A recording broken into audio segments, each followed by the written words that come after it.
أعوذ بالله من الشيطان الرجيم.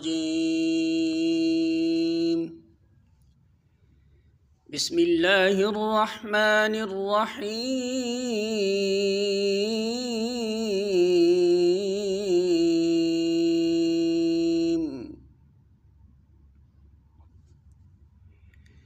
لا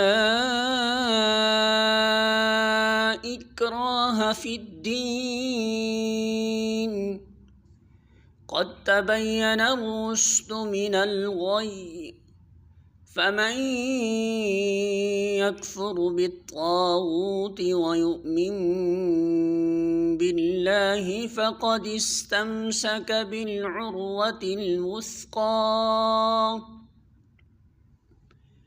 لا انفصام لها والله سميع عليم.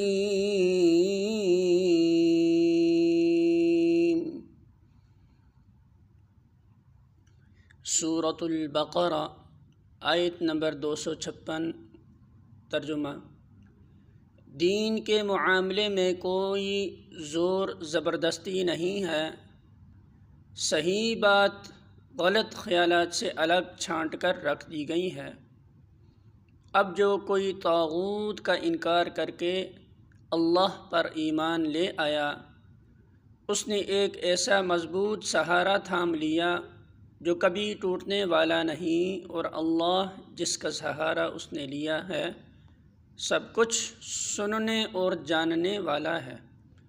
سورۃ البقرہ حاشیہ نمبر 285. یہاں دین سے مراد اللہ کے متعلق وہ عقیدہ ہے جو اوپر آیت الکرسی میں بیان ہوا ہے، اور وہ پورا نظام زندگی ہے جو اس عقیدے پر بنتا ہے۔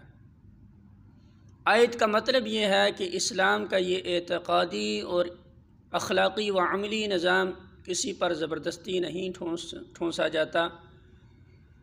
یہ ایسی چیز ہی نہیں ہے جو کسی کے سر جبراً منڈی جا سکے۔ سورۃ البقرہ حاشیہ نمبر 286. طاغوت لغت کے اعتبار سے ہر اس شخص کو کہا جائے گا جو اپنی جائز حد سے تجاوز کر گیا ہو۔ قرآن کی اصطلاح میں طاغوت سے مراد وہ بندہ ہے جو بندگی کی حد سے تجاوز کر کے خود آقائی و خداوندی کا دم بھرے اور خدا کے بندوں سے اپنی بندگی کرائے۔ خدا کے مقابلے میں ایک بندے کی سرکشی کے 3 مرتبے ہیں۔ پہلا مرتبہ یہ ہے کہ بندہ اصولاً اس کی فرما برداری ہی کو حق مانے، مگر عملاً اس کی احکام کی خلاف ورزی کرے، اس کا نام فسق ہے۔ دوسرا مرتبہ یہ ہے کہ وہ اس کی فرما برداری سے اصولاً منحرف ہو کر یا تو خود مختار بن جائے یا اس کے سوا کسی اور کی بندگی کرنے لگے، یہ کفر ہے۔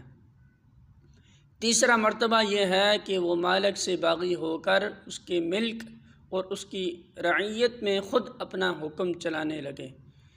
اس آخری مرتبے پر جو بندہ پہنچ جائے اس کا نام طاغوت ہے، اور کوئی شخص صحیح معنوں میں اللہ کا مومن نہیں ہو سکتا جب تک کہ وہ اس طاغوت کا منکر نہ ہو۔